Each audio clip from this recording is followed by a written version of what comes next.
Վթարի ենթարկված մեքենայի արագությունը պարզելու համար ոստիկաններն այլևս հիմք չեն ընդունի վարորդների խոսքը, եթե կիրառվի PC crash համակարգչային ծրագիրը։ Այն հնարավորություն կտա ճշգրիտ վերծանել, թե ինչպես է տեղի ունեցել վթարը, ինչպես նաև որոշել այդ պայն մեքենաների արագությունը։ Ճանապարհային ոստիկանությունը չունենալով այդ արագությունները հիմք ընդունում բացադրություններից քաղաքացին թե ինչ կասի, վարորդը ինչ կասի, ինչ արագությունով է երթևեկել։ Ծրագիրը Հայաստանում կիրառելու արտոնագիր է ստացել Աքիլես ավտովարորդների իրավունքների պաշտպանության կազմակերպությունը, որը համագործակցություն է առաջարկում նաև ապահովագրական ընկերություններին եւ ճանապարհային ոստիկանությանը։ Էդուարդ Հովհաննիսյանն այսօր անդրադարձավ նաև վարորդների եւ ճանապարհային ոստիկանների միջև առկա խնդիրներին։ Ոստիկանները հաճախ չեն կարողանում ապացուցել, որ վարորդը գերազանցել է թույլատրելի արագությունը։ Ներկայացրած տեսանկարահանած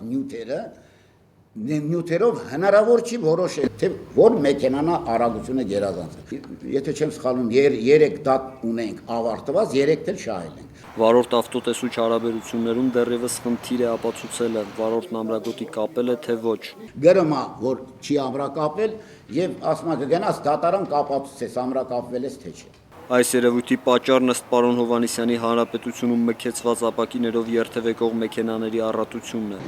Հակոբ Կարապետյան, Տիգրան Բադալյան, Այբվել։